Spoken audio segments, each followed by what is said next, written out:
Welcome है दोस्तों crypto बाबू 1 million में। आप सभी ने एलवेंसी में इन्वेस्टमेंट किया है और आप सभी लॉस में हो भैया। 0.2 बर्न जो है तो इन फ्यूचर क्या इफेक्ट डालने वाला है। 0.2 बर्न आने के बाद आपका यूएसटीसी रीपैक की बातें चल रही हैं, वो भैया 15% से अप किया, लेकिन एलवेंसी 5% से डंप किया। शॉर्ट टर्म विजन देखें, लॉन्ग टर्म विजन देखें, या फिर भैया मीडियम टर्म में अटके रहें, जैसे कि हर एक होल्डर अटका रहता है। जैसे कि मेरे खुद के सिवाय इनों में भैया कितने 1 साल हो रहे हैं पैसे फंसे हुए, क्योंकि मैंने लगा दिया था। तो अब हमें क्या करना है, एलवेंसी के साथ कैसे खेलना है, हर एक चीजें डिटेल से समझेंगे। आप सभी सब्सक्राइब तभी करना जब आपको लगे कि आपके भाई ने 1% भी आपको कुछ अच्छा नॉलेज दिया है आपको इस रिड्यूस टैक्स बर्न रेट का, और आपको क्रिप्टो मार्केट की कोई भी थोड़ी सी भी अगर जानकारी अच्छी लगे तो सब्सक्राइब कर देना, और साथ में आज एक लाइक और एक शेयर सभी से चाहिए मेरे को। देखिए एलवेंसी का करंट प्राइस देखोगे तो भैया चल रहा है 002387 का डॉलर में। मैंने बोला था 26 से नीचे जाएगा तो बहुत रिस्क है, देखो नीचे गिरता जा रहा है भैया। 2 पैसे से कम चला गया है एलवेंसी का प्राइस इंडियन रुपीस में। ट्रेडिंग वॉल्यूम देखोगे 28% से गिरा। साथ में यहां आप देख लो, ध्यान से देखो, 5% से प्राइस गिरा हुआ। बात चल रही है कि 1.2 टैक्स बर्न को 0.2 टैक्स बर्न कर दिया गया है।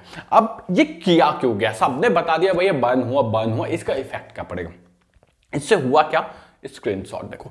ट्रेडिंग वॉल्यूम पंप कर गया 19 तारीख का। अब ट्रेडिंग वॉल्यूम पंप क्यों कर गया, टैक्स बर्न रेट कम हुआ, हमारे ऊपर जो है बर्डन कम गया, एक्सचेंज में लोगों की जो एक्टिविटी थी वो बढ़ गई। अब इससे फायदा हुआ है कि नुकसान हुआ है, तो देखिए नुकसान करंट सिनारियो में, मतलब अभी के लिए भैया जो टैक्स बर्न हो रहा था उसका थोड़ा सा क्या होगा, एलवेंसी की बर्निंग में कमी आएगी। लेकिन अब इससे फायदा क्या होगा, आप देखो बाइनेंस ने क्या किया, 1.2 बर्न को हटा के 0.2 बर्न लाया, और उसमें से भी जो 10% है कम्युनिटी डेवलपमेंट के लिए, तो उसका इफेक्ट कहां पड़ा, यूएसटीसी के रीपैकिंग में। यूएसटीसी 15% से पंप कर गया। क्यों, इससे ये लग रहा है कि भैया हाँ हमारी कम्युनिटी मजबूत होगी। एलवेंसी एक कम्युनिटी बेस्ड कॉइन है।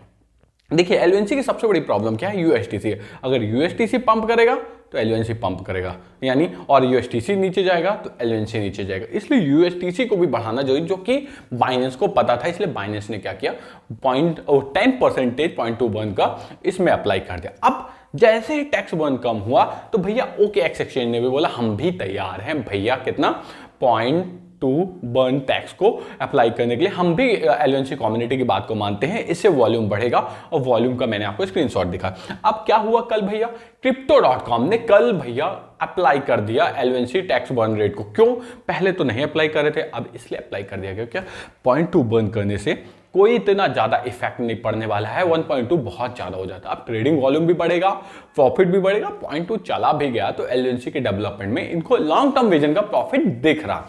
तो आप लोग समझने की कोशिश करना, लास्ट में कंक्लूजन दूंगा इस वीडियो का, इसलिए थोड़ा सा जुड़े रहो। हो सके तो आप सब्सक्राइब और लाइक कर देना। अब देखो ट्रेडिंग वॉल्यूम 28 से गिरा हुआ, 5% से गिरा हुआ है, मतलब ये पता चल गया कि अभी लोग टेंशन में भैया ना हम ना एंट्री मारेंगे और एग्जिट थोड़ा थोड़ा मारेंगे। क्यों, क्योंकि भैया एलवेंसी का जब प्राइस गिरता तो जो पहले लूना के होल्डर्स थे वो लॉस खा चुके हैं, इसलिए लोग थोड़ी से भी अगर 2% का भी डंप आए तो उसको 5% खींच ले जाते हैं। क्योंकि क्रिप्टो मार्केट भी अभी देख रहा हो सुधार में नहीं। क्रिप्टो मार्केट देखो 915 बिलियन में अटका हुआ।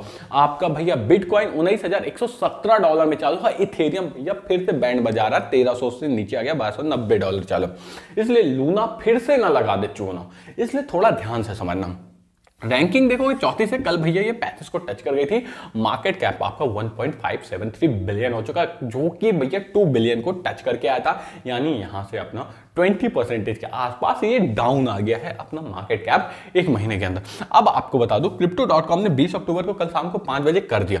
अब इन सब सिनारियो को जब आप देखोगे तो लॉन्ग टर्म विजन में एलवेंसी अच्छा इफेक्ट दे सकता है। क्यों, 0.2 टैक्स बर्न रेट आ गया है। अब 10% उसमें से भी किसके लिए किया जा रहा है, पूरा बर्न नहीं किया जा रहा, कम्युनिटी डेवलपमेंट के लिए। अब सभी एक्सचेंज आने लगेंगे। अब आप बताओ इंडियन एक्सचेंज कौन कौन से एलवेंसी में वर्क कर रहे हैं, आपका होमवर्क है कि कौन कौन से एक्सचेंज एलओएनसी के साथ वर्क कर रहे हैं इंडियन। आप देखोगे 002349 चालू है और अपर साइड देखोगे 000255 चालू है। तो आपको मैं इतना बता दूं कि एलओएनसी जो है तो अभी आपको 24 आवर्स में अपर साइड का है तो $0027 के साथ है। लोअर साइड जाने के चांसेस अभी 80% हैं। ध्यान रखना 80% चांसेस लोअर साइड के हैं, लेकिन ये 21 को तोड़ने के बाद बनेगा। 21 तक जा सकता है, 21 से नीचे जाता है तो फिर ये आपको थोड़ा सा और नीचे जाएगा 000। ये डॉलर की बात चल रही है, बहुत ही वोलेटाइल कॉइन है, आपको लॉस करा सकता है। इसलिए फाइनल डिसीजन लेने के पहले आपको सोचना होगा, क्योंकि फाइनल रिस्क आपका होता है। मैं सिर्फ आपको एजुकेशनल पर्पस के लिए